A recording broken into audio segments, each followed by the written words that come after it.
దేవుని ఘనమైన నామమునకు స్తుతులు స్తోత్రములు కలుగునుగాక. ఆమేన్. ఆయన ఉజ్జీవ ప్రసంగికుడు. దేవునికి స్తోత్రం. నేను సబ్జెక్ట్ వైజ్ ప్రసంగిస్తాను. నేను సబ్జెక్ట్ కావాలి నాకు. సబ్జెక్ట్ అంటే ఒక పాఠం ఖచ్చితంగా నేర్చుకురా, అది మనసులో ఉంటుంది. ఆయన రుజువులోకించి ప్రభువుగా అప్పచెప్పాడు.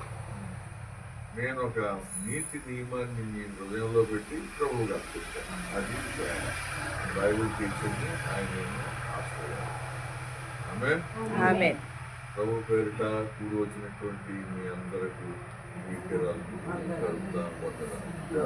కూడా ప్రత్యేకమైన రోమాపత్రిక 12వ అధ్యాయము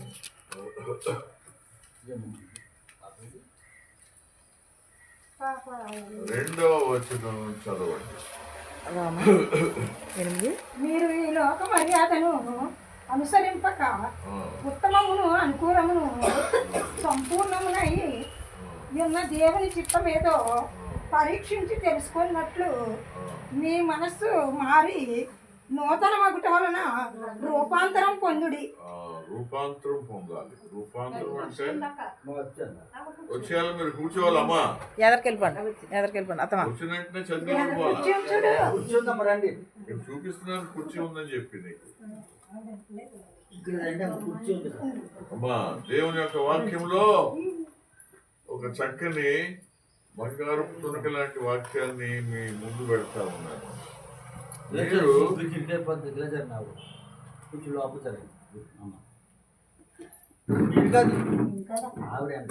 సోపాలోనండి. దేవునికి స్తోత్రం. మీరు అనగా మనల్ని ఉద్దేశించి చెప్పేటటువంటి వాక్యం ఏంటంటే దేవుని యొక్క మాట. మీరు ఈ లోక మర్యాదను అనుసరింపక. లోక మర్యాద అంటే ఏమిటి? లోక మర్యాద అంటే ఏం చెప్తారా? ఏమా? లోకములో ఉన్నటువంటి మర్యాద. లోకస్తులు అంటే దేవుని ఎరగినటువంటి వాళ్ళు, వాళ్ళకు ఉండేటటువంటి మర్యాద వేరు, మనకు ఉండేటటువంటి మర్యాద మన మర్యాద లేదు. ఆమేన్. అందుకే దేవుడు మనలను ప్రేమిస్తున్నాడు. అమ్మా నువ్వు రావాలా? రాకపోతే అవదు. నేను నిన్న శుభ్రంగా తిట్టేసి వచ్చాను. పెద్ద కుటుంబాన్ని నేను చర్చి కట్టించి ఇచ్చాను. నేను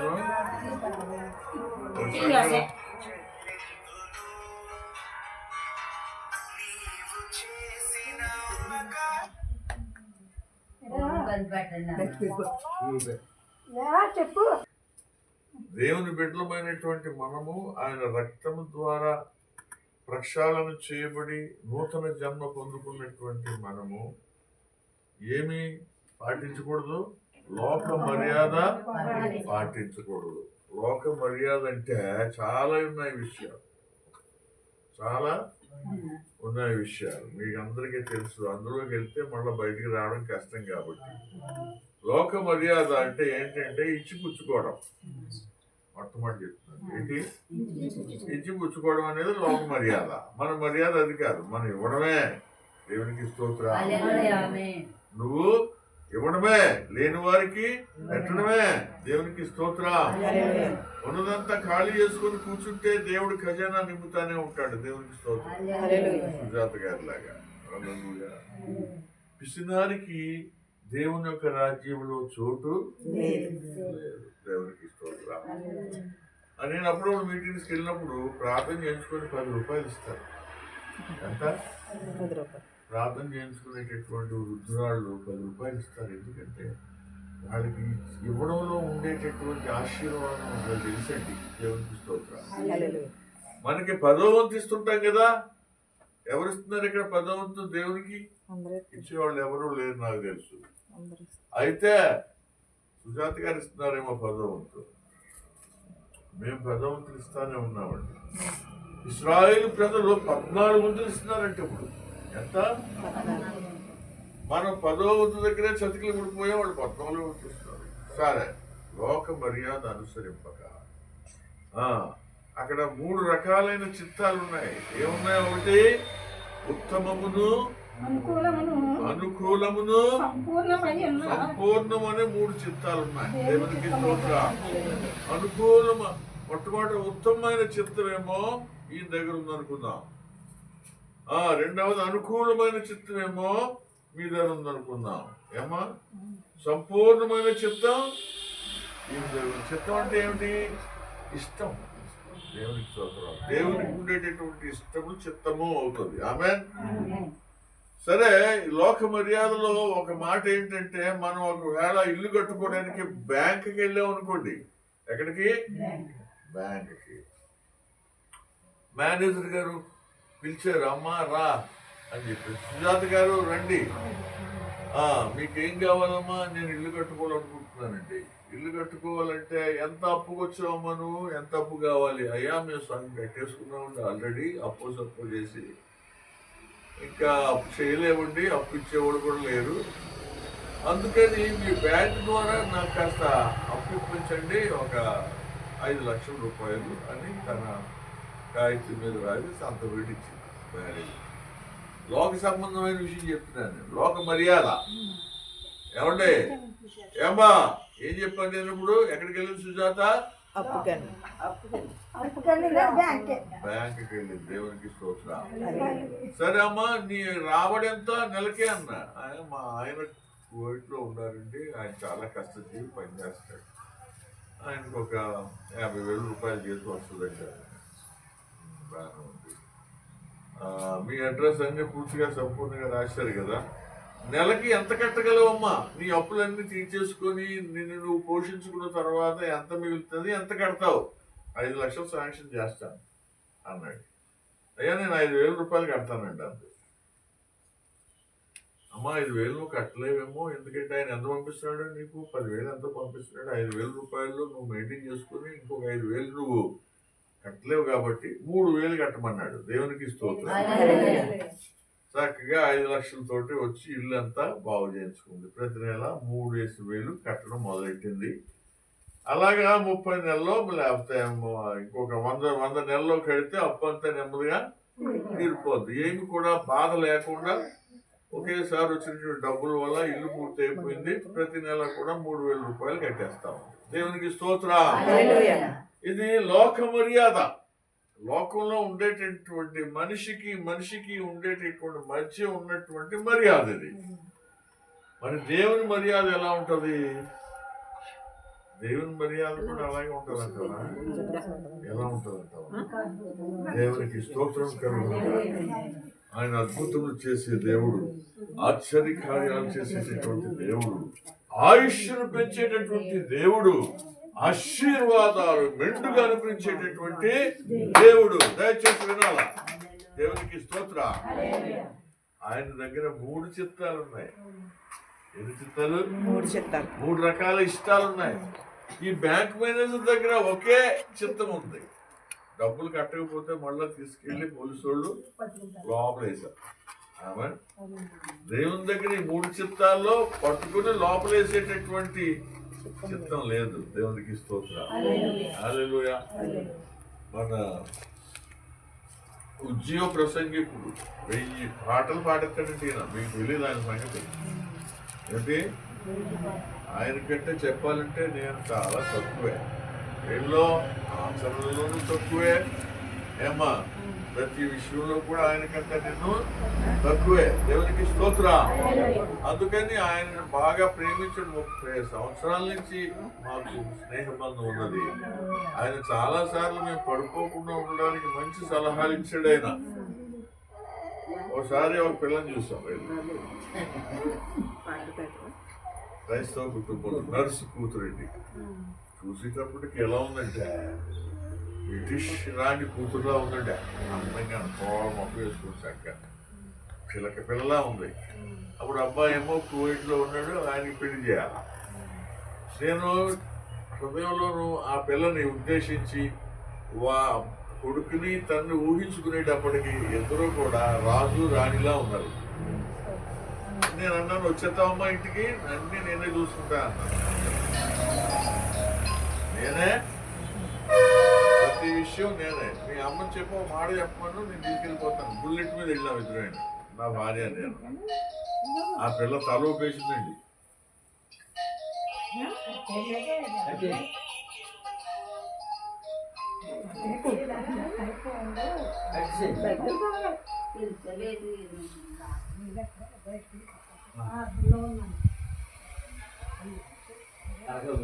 అంత అయిపోయింది ఏంటి, ఒక్క క్షణంలో సెటిల్ అయిపోయింది. పిల్ల వచ్చేస్తానంది, తల్లి ఒప్పేసుకుంది, తీసుకెళ్ళిపోమంది.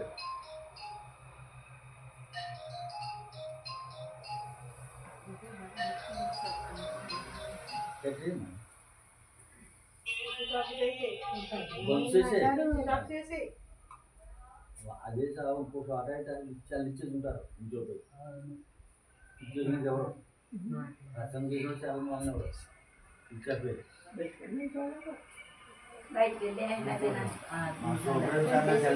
ప్రియమైన దేవుని బిడ్డలారా, సుజాత గారు వినాలి. పౌస్ పెట్టకూడదు, చెవిని పౌస్ పెడితే సుఖం లేదు. వినాలా? వింటున్నారా? వాళ్ళ అమ్మ ఒప్పేసుకుంది, ఆ నాన్న వచ్చాడు అంతలోకి, ఆయన ఒప్పేసుకున్నాడు. నా దగ్గర అప్పటికి కువైట్ తీసుకొచ్చిన బంగారంలో చంద్రవంక రాళ్ళు అంటారు కదా, తెల్లగా పాల్లో ఉంటాయి, దాంతో చేయించినటువంటి ఒక నెక్లెస్ ఉంది. ఆ నెక్లెస్ ని ఆ పిల్లని పెడితే ఆలోచించుకుంటే మనసులో చాలా అద్భుతంగా ఉందన్నమాట. అంతలోకి నా భార్య అన్నది, బొత్తిగాను కొన్ని నియమాలు ఉన్నాయి కదా, లోక మర్యాద ఉంది కదా, ఆ లోక మర్యాదను బట్టి మళ్ళా వద్దామండి, కొడుకును కూడా తీసుకొని చూపించడానికి ఇష్టమో కాదో అంటుంది. కొడుకు నా మాట ఖచ్చితంగా ఓకే అంటాడు అన్నాడు అని చెప్పి మొత్తం మీద ఖాళీగానే పిల్లలు వదిలిపెట్టేసి వచ్చాం, ఇష్టం లేకుండా. ఎవరు వచ్చారు చూడండి, కూర్చోబెట్టండి. కూర్చోవా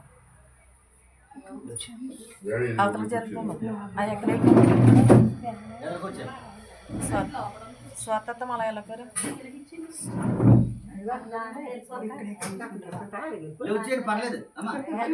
అటు వెళ్ళిపోయాక సుగుణత్తం అలా జరగవలసింది. ఎలా కూర్చుంది లోక మర్యాద పాటించకుండా ఎలా తీసుకొచ్చేస్తారండి పిల్లల్ని ఇంటికి అన్నది.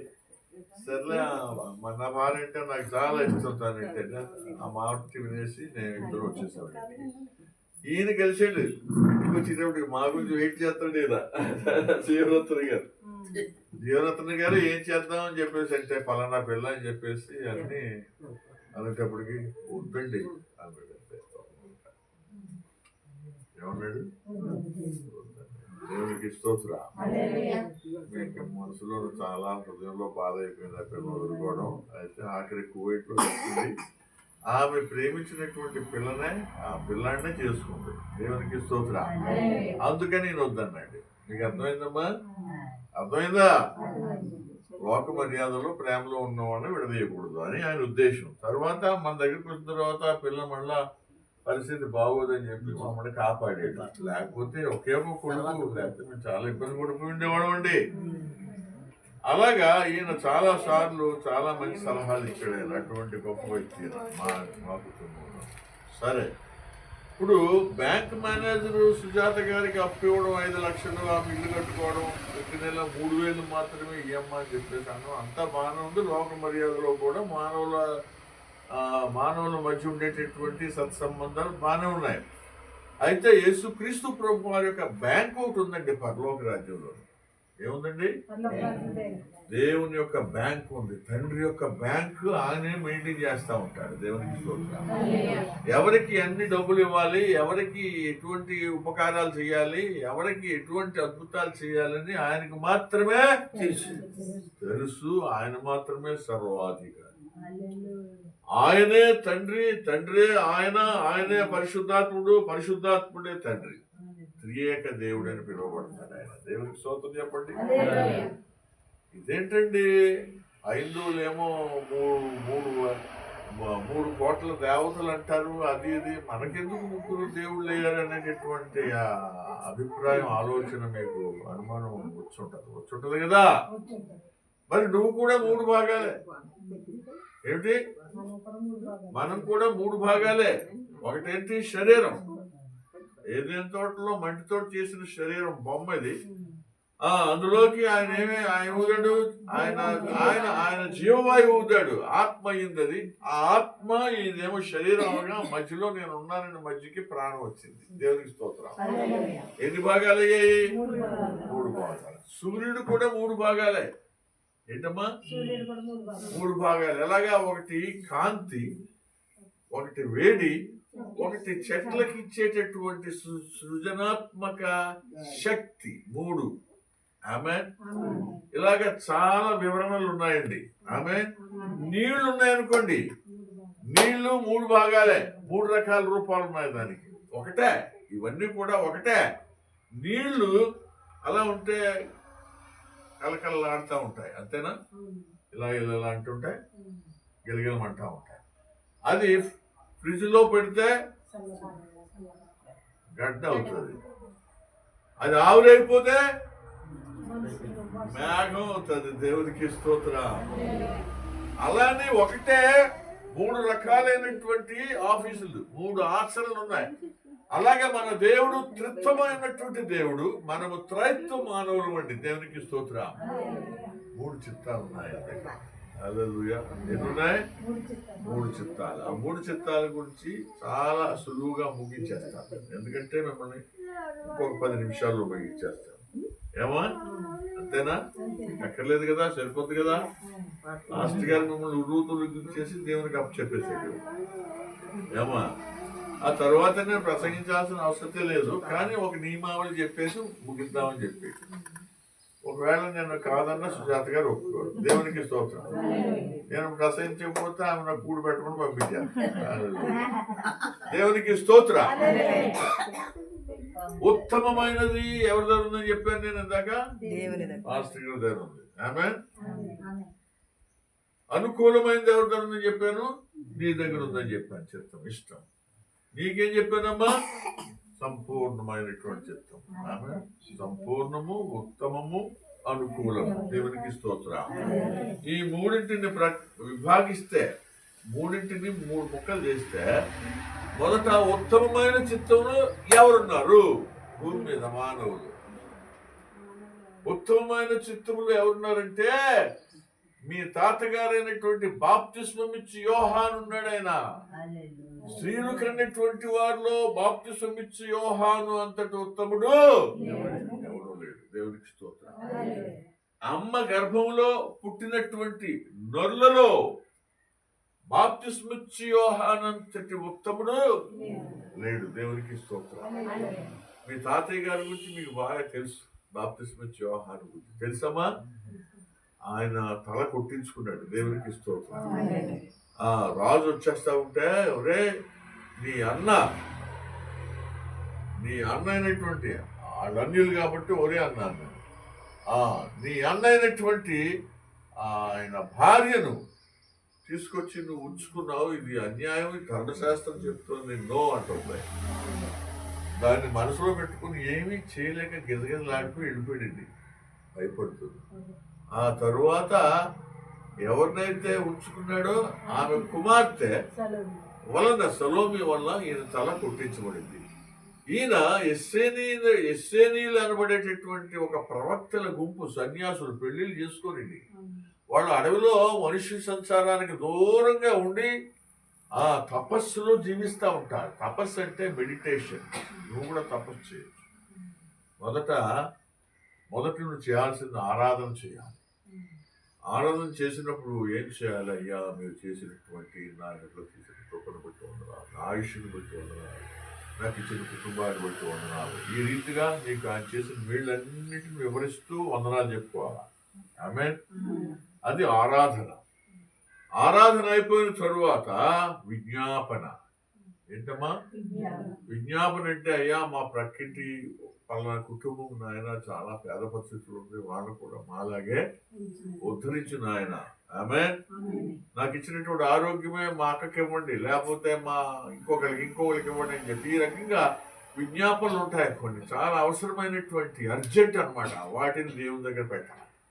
ఆ తర్వాత మెడిటేషన్, తపస్సు.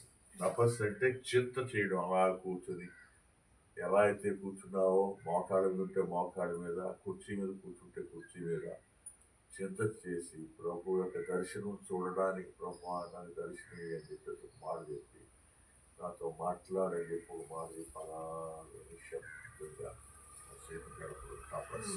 దేవుని స్తోత్రం చెప్పండి. హల్లెలూయా. ఈ రీతిగా ఎస్తేనీయులు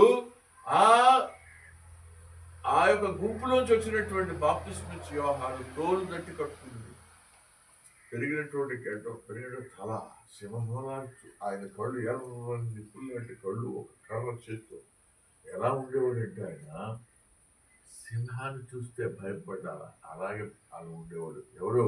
బాప్తిస్మిచ్చు యోహాను. దేవునికి స్తోత్ర. ఆయన ఉత్తమమైన చిత్తంలో ఉండి తన యవన జీవితంలోనే తల కొట్టించుకొని ప్రభుకి సాక్షిగా మారి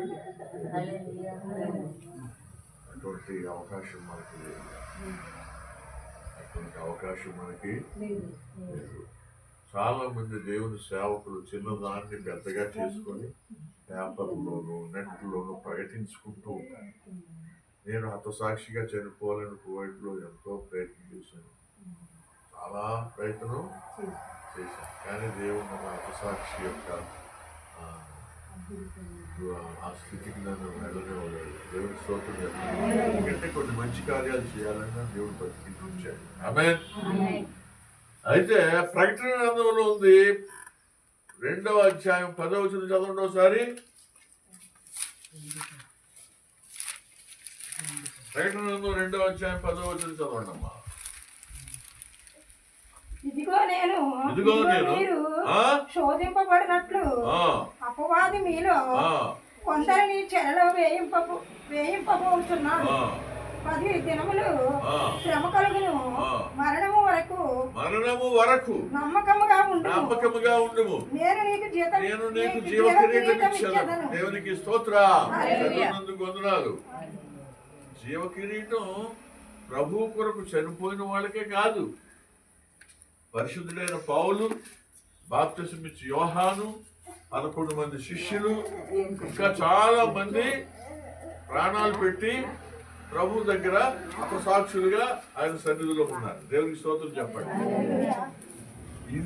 ఇదేమిటిది? మరణంలోనికి కాదు, మరణము వరకు ఉంటే సరిపోతుంట. జీవకిరీటం ఇచ్చేస్తానంటాడు ఆయన. అంటే ఏమిటి? పిరికితనం లేకుండా ధైర్యంగా నా ప్రభు గురించి చస్తాను అనేటటువంటి ధీమా కలిగినటువంటి హృదయం ఉన్నటువంటి వాళ్ళకు కూడా జీవ కిరీటం ఇస్తాను.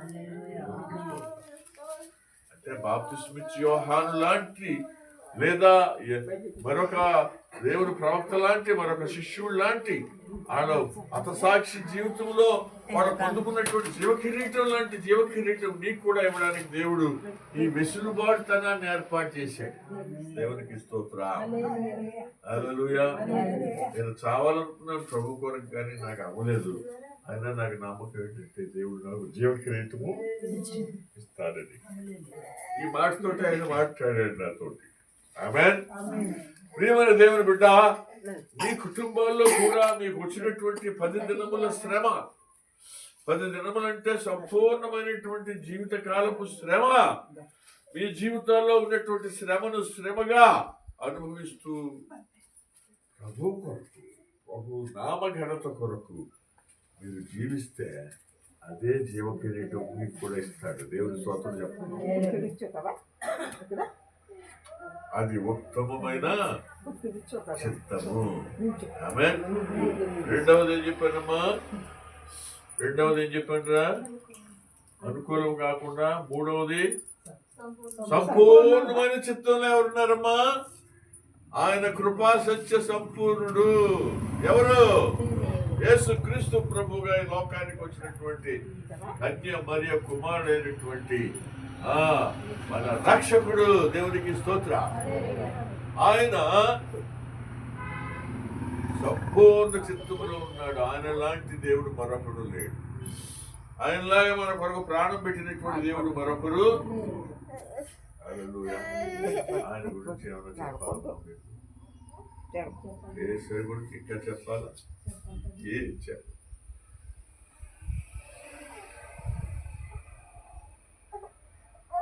అపవిత్రమైన నాలుక కలిగినటువంటి వాడు పరిశుద్ధుడైనటువంటి యేసయ్య గురించి ఏం చెప్తాడు? ఏమ్మా?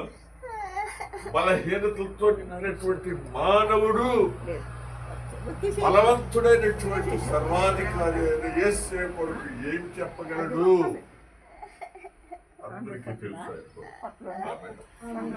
ఆయన సంపూర్ణుడు. కృపాసత్య సంపూర్ణుడు అంటే ఎవరైతే సత్యములో వెనుకబడిపోతారో, ఎవరైతే బైబిల్ పాటించాలి అని ధీమాగా బ్రతుకుతూ చతికిలు పడిపోతూ ఉంటారు అనుకోని రీతిగా.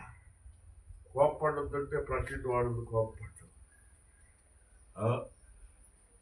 మరొక రకమైనటువంటి ఆజ్ఞను ఉల్లంఘిస్తూ ఎవరైతే ఉంటారో వాళ్ళని ఈ వ్యక్తి తప్పుడు వ్యక్తి, అపరాధి అనేటటువంటి భావన లేకుండా కృపతోటి ప్రక్షాళన చేసి మనను ఆయన సన్నిధిలో ఎత్తిపట్టేటటువంటి వాడు కృపా సత్య సంపూర్ణమైనటువంటి యేసు క్రీస్తు ప్రభువుని కృపగలిగినటువంటి దేవుడు. ఆమేన్. ఆయనకున్నటువంటి ఆ సంపూర్ణమైనటువంటి చిత్తము మరొక చోట నీకు వెతికినా ఆయనలాగా మరి ఎవరూ పోలి లేరు, ఎవరు కూడా ఉండలేరు. దేవునికి స్తోత్రం. అంత చాలిన దేవుడు యేసయ్య.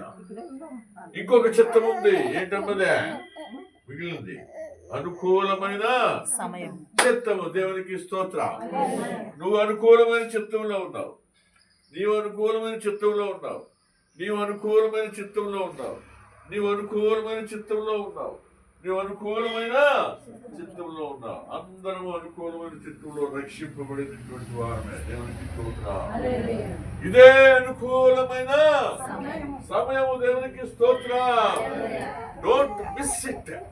దానిని పోగొట్టుకున్నటువంటి వాడు దౌర్భాగ్యుడు. దేవునికి స్తోత్రం. ఎప్పుడు రక్షింపడ్డావు? మనకు ఏ సంవత్సరం రక్షింపడ్డావు? బాప్తిస్మం ఎప్పుడు తీసుకున్నావు?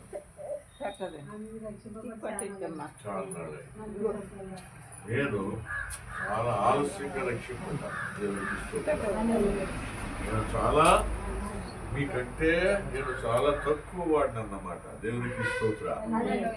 నేను ఎప్పుడు 90లో రక్షింపడ్డాను. ఇప్పుడు 90 అంటే ఆయన ఒక 10 సంవత్సరాలు, ఈ 20-30 సంవత్సరాలు అయింది రక్షింపడ్డాను. మా నాన్నగారు నేను వరాన్ని పుట్టానంటే వరకుమార రాజు పెట్టారు నాకు పేరు. ఆయన దేవదూత వచ్చి ప్రత్యక్షత ఇచ్చి నీకు ఒక కుమారుడు ఇస్తాను అని చెప్పి ఆయన రోగిష్టిగా ఉన్నప్పుడు ఆ దర్శనం వచ్చింది. హెడ్ మాస్టర్ అయితే చెప్పినప్పుడు నేను కడుపులో పడ్డాను. దేవునికి ఇష్టం. నా జీవిత పంథా ఎలా ఉందంటే, కాకినాడ రీచర్లో కాక ఎక్కువ ఉండదంటే బబులోను లాంటిది. బబులోను అంటే దేశం లాంటిది. ఆపిస్ట్ ప్రజలు ఉండేవాడు అక్కడ అందరూ. ఇప్పుడు అలా లేదండి. ఇప్పుడు అలాగా లేదు. 4 హైందవ దేవాలయాలు ఉండే 4 మూల 40 సారా కొట్లుండి, ఆమె 70,000 మంది ఆ రీచర్లపేట కుటుంబీకులందరూ కూడా బంధువులే. ఆమె మేకలు వేసేవారు, కోళ్ళు కోసేవారు, పసుపు, తమలపాకులు, కొబ్బరికాయలు, అరటిపళ్ళు, కుంకుమ, సింధూరం, పానార్పణాలు, బలియాగాలు, ఇవన్నీ కూడా నిరంతరం రోజు డబ్బుల మోత. ఏముండదండి? డబ్బుల మోత, భరించలేనటువంటి ఆ మోత. దేవునికి స్తోత్రం కలుగునుగాక. అటువంటి రేచర్ల బ్యాట్లో ఈ రోజు డప్పులు లేవు. దేవునికి పూలదండలు లేవు. దేవునికి స్తోత్రం. అగరబత్తీలు లేవు. దేవునికి స్తోత్రం. కుంకుమార్చనలు లేవు. దేవునికి స్తోత్రం. ఒకసారి నా 2వ కూతురు, నా 2 కూతురు పెళ్లిళ్ళు చేస్తా ఉంది నా భార్య. 5 రోజులు చేసింది పెళ్లిళ్ళు. మా అక్క వల్ల చేస్తుంటే ఆఖరి రోజున వీడియో తీసేటటువంటి వ్యక్తిని తీసుకొని వెళ్ళి పాటలు వేసి 2 డ్యాన్సులు వేయండిరా, దేవుడి పాటలు వేసంటే సారీ, మేము డాన్స్ వేయడం మానేసాం రక్షింపబడిన తర్వాత. నిజంగా నేను చాలా హృదయంలో సిగ్గుపడ్డాను. అలా అడిగినందుకు బిడ్డమని. అప్పుడు వాళ్ళకి చాక్లెట్లు ప్రైజ్ లార్డ్ అంకుల్ అంటాడు ఒకడు. ఇప్పుడు చన్నా ప్రైజ్ లార్డ్ అంటాడు.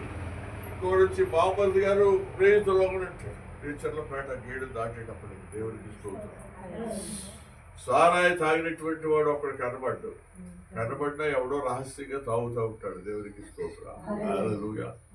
టీచర్లపేట కొరకు గొప్పతనం కొరకు మరొకసారి చెప్తాను, ఇప్పుడు ఈ సమయం కాదు. దేవునికి స్తోత్రం. అనుకూలమైన చిత్తము. దేవునికి స్తోత్రం. 3 రకాలైనటువంటి అవకాశాలు దేవుడు మనకి ఇచ్చాడు. ఒకటి ఉత్తమమైంది, ఇంకోటి సంపూర్ణమైంది. రెంటిలో మనం ఉండలేము, ఎందుకంటే మనం సామాన్యమైనటువంటి జీవులము. ఈ అనుకూలమైన చిత్తంలో ఉండడం వల్ల ఇప్పుడు మనం ఏం చేస్తున్నామంటే సినిమాలు చూడడం, సీరియల్స్ చూడడం. దేవునికి స్తోత్రం. అగరొత్తు వెలిగించు, పసుపు రాసుకోము, కుంకుమ బొట్టు పెట్టుకోము. ప్రకృతిటువంటి అన్యాచారాలతో మనకి సంబంధం లేదు. మన బ్రతుకు మనం పెడతాం, ఉంటే తింటాం, లేకపోతే ప్రభువుని అయ్యా నీకు వందనాలని చెప్పేసి మనము సుఖంగా ప్రార్థన చేసుకొని నిద్రపోతూ ఉంటాం. క్రైస్తవ విలువైన జీవితాన్ని పాటిస్తూ ఉన్నాము. దీన్నే అనుకూలమైనటువంటి చిత్తం ఇచ్చాడు దేవుడు. అయితే ఒకటి సుమా, ఈ ఉత్తమమైన చిత్తంలో ఉన్నవాళ్ళు కానీ, సంపూర్ణమైన చిత్తంలో ఉన్నవాళ్ళు కానీ, మనలాగా అనుకూలమైన చిత్తంలో ఉన్నటువంటి వాళ్ళకి ఒకే ఒక న్యాయ తీర్పు దేవుని దగ్గర. దేవునికి స్తోత్రం. అదేంటంటే పరలోక రాజ్యపు గౌరిని దాటి ఆయన సింహాసనం వద్దకు వెళ్ళి ఆయన చెంగు ముట్టుకునేటటువంటి అవకాశం దేవుడిచ్చాడు. పరిశుద్ధుడు పరిశుద్ధుడు పరిశుద్ధుడని నిత్యము దేవదూతల చేత స్తుతింపబడుచున్నటువంటి తాకలేనటువంటి అతి పరిశుద్ధమైన స్థలంలో ఉన్నటువంటి నీ తండ్రి అయినటువంటి యేసేరు ఇలాగ చెంగు పట్టుకొని అయ్యా తండ్రి అని ఆయన పాదాలు ముట్టుకునేటటువంటి గొప్ప అవకాశాలు దేవుడిచ్చాడు. అనుకూలమైన చిత్తంలో ఉన్నావా? నువ్వు ఎప్పుడు మారినా కూడా ధన్యవాదాలు. దేవునికి స్తోత్రం. ఈ వాక్యాన్ని దేవుడు మన కొరకు ఆశీర్వదించునుగాక. దేవుని స్తోత్రం. హల్లెలూయా. అందరూ చెప్పండి హల్లెలూయా.